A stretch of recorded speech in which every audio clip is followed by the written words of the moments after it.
Ndonge ndabahaye mwese canke mwaramutse bivanye naho mugenda mudukurikirana muherereye. Mwese mudukurikirana muherereye mu bihugu vy'amakungu ya kure cane cane abadukurikira muherereye ku mugabane w'abanyamerika, mwese mudukurikira muherereye ku mugabane w'abanyaburaya, abari ngaho ku mugabane wa Aziya, abari ngaha namwe mu gihugu cacu c'u Burundi, mwese hirya nino aho mudukurikirana muherereye, intara, imitumba, amakomine, ubucimbiri, bisozi bigiye bitandukanye bivanye naho buri umwe wese adukurikirana aherereye. Mwese ndabahaye yambu fyonda subscribe niba ukoresha ururimi rw'icongereza canke niba ukoresha ururimi rw'igifaransa ufyonde sabone, hamuca ujya ngaha iburyo ufyonde no kwa kano kameze nk'agakengeri, amakuru n'ibiganiro dutohoza bize bikushikira umwanya ku mwanya. Amakuru azindukiye ngaha mu gihugu cacu Burundi, ndashimiye ibintu bikomeje kumurenga, akomeje kubura ayacira n'ayamira ngaha mu gihugu c'u Burundi bivanye n'ibibazo bihanze igihugu, harimwo abasuma bateye igihugu bakagaba ibitero mu vy'ubutunzi, ndetse kandi bikaba bibandanya kwibonekeza ko ibintu vyayangaye, igitoro ijya nino, abantu baheze ku mabarabara, ku masitasiyo atanga igitoro nta nima ya waharonka. Abari ngaha mu gihugu cacu c'u Burundi bakaba bari kwibaza aho igihugu kiriko kiraja. Ndayishimiye rero icoba camwishe kukabona ko abanyagihugu umwanya n'umwanya bashobora kugumuka basaba igitoro, kuko ibintu bimaze kurenga, bimaze kuba kayobera, mu gihe abafashanya n'umukuru w'igihugu ubu vyibonekeza ko nta kintu bariko barakora canke bariko baravuga kugira ngo ico kibazo gitoregwe umuti. Ndayishimiye rero ubwoba bukaba bwahejeje kumufata cane bikomeye, akaba araye mu masengesho ariko arasenga asaba Imana garabe ko iyo mutabara ikamfasha abagwizatunga bafise amahera akuja muri kino kibazo kugira ngo bazane igitoro ngaha mu gihugu c'u Burundi. Ndayishimiye akabona ko arico kintu gishobora kuba ari umutego yatezwe n'abategetsi bakomakomeye cane, bakaba bari bafise ubugambanyi butuma ico gitoro kitinjira ngaha mu gihugu ngo abanyagihugu n'abenegihugu babane ukungene bashobora kwiyunguruza bava muhira baja mu buzi, ndetse no kuva mu buzi bataha basubira mu ngo zabo. Ivyo rero bikaba vyibonekeza ijya nino ahagaragara imirongo miremire cane iba iriko abanyagihugu, ingenzi zitandukanye ziba ziriko ziraja mu mihingo itandukanye y'igihugu, ariko imodokari zibunguruza zikaba nazo ziparitse ata gitoro zifise, n'uwuronse imodokari agaca yishura amahera menshi y'umurengera. Ivyo rero bakabona ko Ndayishimiye yahejeje gutahura ko yoba ari umutego yatezwe n'akagwi k'abategetsi bafashanya mu gutwara, ariko batipfuza ko Ndayishimiye yobandanya atwara, kuko baragira bamwankishe abanyagihugu, abenegihugu mu gihe c'amatora bazovuge ko Ndayishimiye vyamuyobeye, yananiwe no gutunganya igihugu ngo agishire ku murongo, ndetse atorere umuti ivyo bibazo bihanze abenegihugu n'abarundi muri rusangi. Ivyo rero bikaba vyibonekeza ko indongozi zitandukanye zitariko ziramufasha.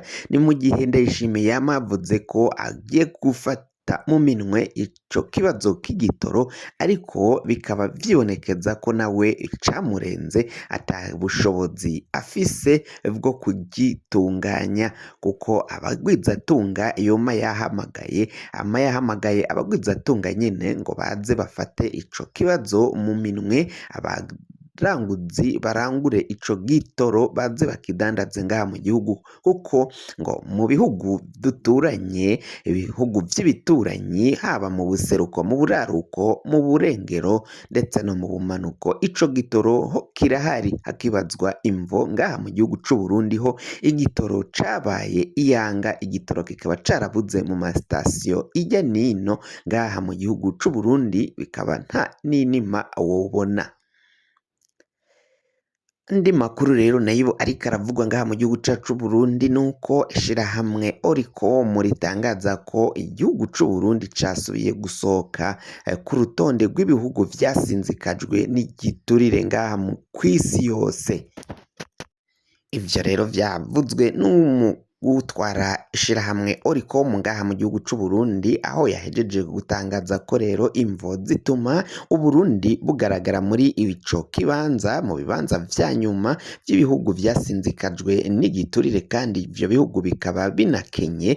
Bavuga ko rero ngaha mu gihugu c'u Burundi hariko haraba hagiye haba amabi menshi cane yo kudafata ibintu mu minwe, haba ku bategetsi ngo bahane buri umwe wese agaragagweho ico giturire. Ni mu gihe umukuru w'igihugu yama yavuze ko agomba kugwanya igiturire cane cane mu butungane, ariko nawe akemanga ko ubwo butungane bwapfuye, ubwo butungane bw'igihugu c'u Burundi budakora neza nabwo bugwaye, kuko ngo nibwo bushigikira abo barya igiturire, kuko butabafata ngo babashengeze babahane nk'uko mu mabwirizwa n'amategeko bitegekanijwe kubahana. Ariko ngo abashikirizamanza nabo haba umushikirizamanza Prokireri wa Repubulika, Kizigenza wa Repubulika Ndayishimiye avuga ko ari we kizigenza, ariko nawe ngo ahora mu majambo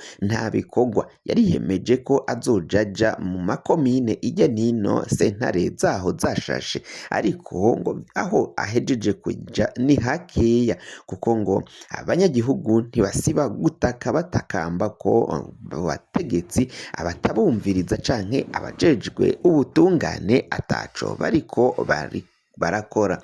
Domina Banyanka Imbona nawe niwe ajejwe ubutungane, ariko nta kintu kiboneka ko yoba ariko aragira kugira ngo ivyo bibazo bitandukanye bigose canke vyasinzikaje ubutungane ngaha mu gihugu c'u Burundi bitoregwe umurongo, bishigwe ku murongo, bivanwe ngaho muri ubwo butungane.